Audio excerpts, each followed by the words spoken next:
2025年9月5日，美国警方公布了一段令人毛骨悚然的监控画面，内容显示，在一列通勤列车上，一名乌克兰女孩在车厢内无端遭陌生男子持刀刺死。视频一经发布，瞬间引爆了全网。美国总统川普也对此表达了强烈的愤慨，呼吁应对嫌疑人进行快速审判，判处嫌犯死刑。然而，这起震惊全美的命案实际发生在2周前的8月22日，当时并未引起主流媒体的关注。当晚10点左右，23岁的乌克兰女孩伊琳娜结束了在披萨店一天的工作后，她像往常一样独自走上北卡夏洛特市熟悉的站台，行往回家的路。一辆轻轨列车缓缓进站，车门打开时发出一阵刺耳的气流声。伊琳娜踏进车厢，在一个靠过道的空位坐下，低头看起手机。一如往常的夜晚，一如往常的归途，只是这一次，伊琳娜再也回不到家了。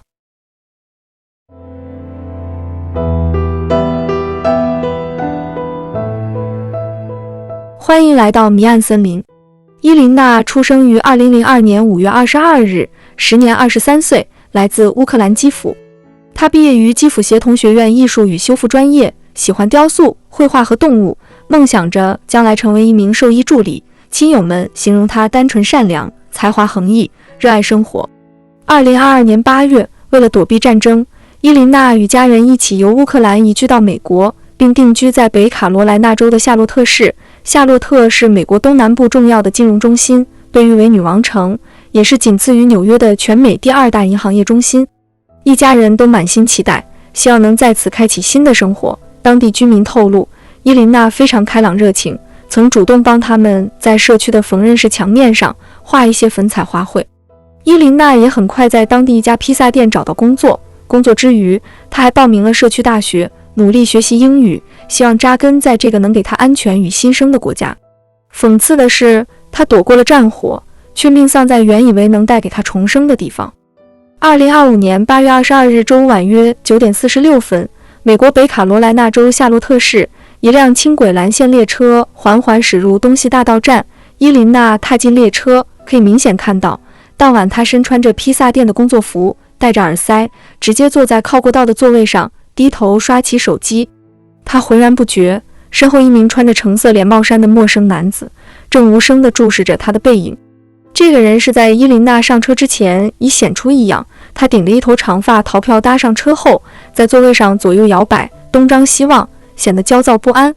监控显示，该车厢内无安保人员，两人之间也没有发生任何互动。但令伊琳娜万万没有想到的是，列车仅仅行驶了4分钟半后，大约在9点50分时，坐在伊琳娜身后的那名男子从随身的口袋里掏出一把折叠刀，接着他毫无预警地起身，一手抓住扶手，另一手则伸过座椅，朝着毫无防备的伊琳娜的颈部连划了3下。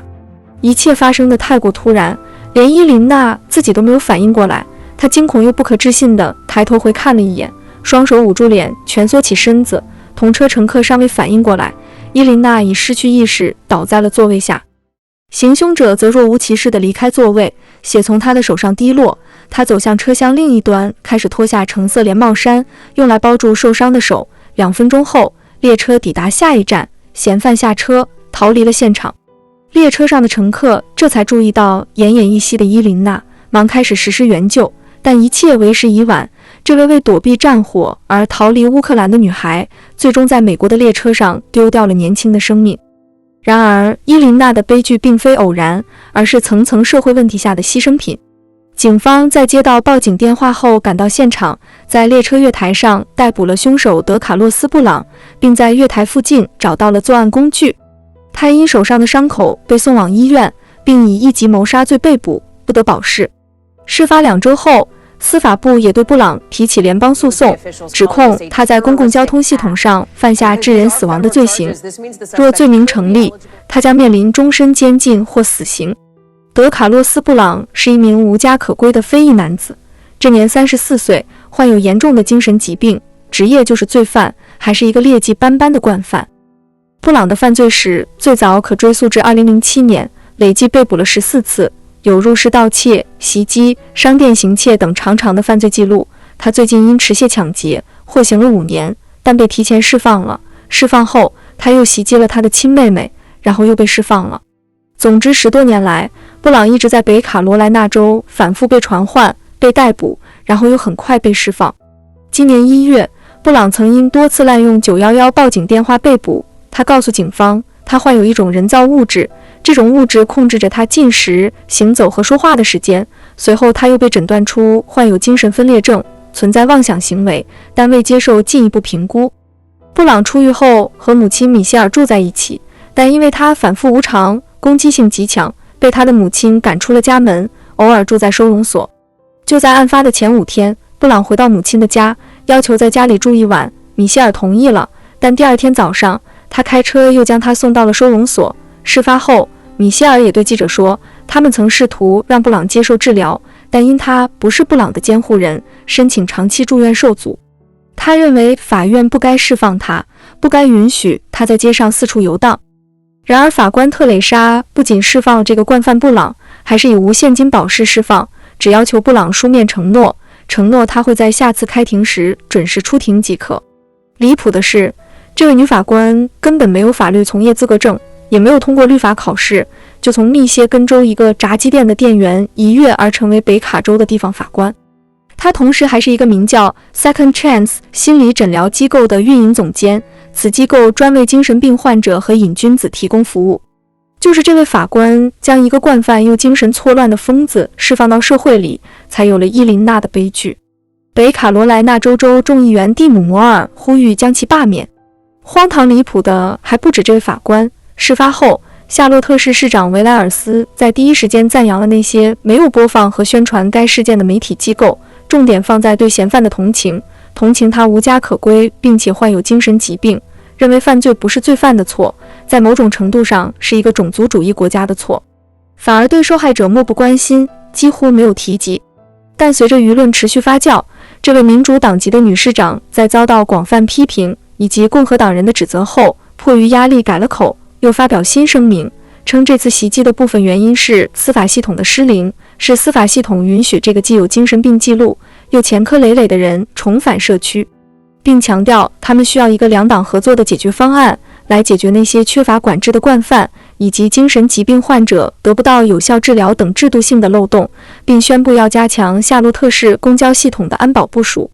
当各派政客们在镜头前争论不休喊口号时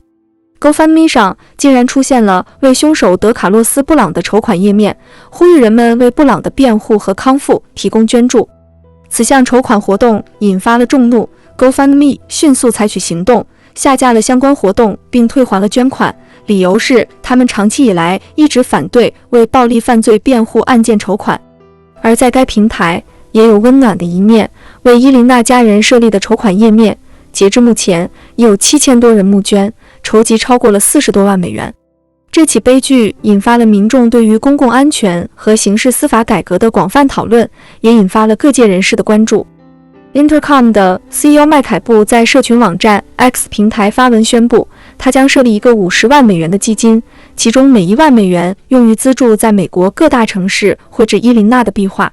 科技大亨马斯克随即回复该文帖，将为此出资100万美元支持此项倡议。自此 X 平台掀起跟风，纷纷出资为伊琳娜绘制壁画。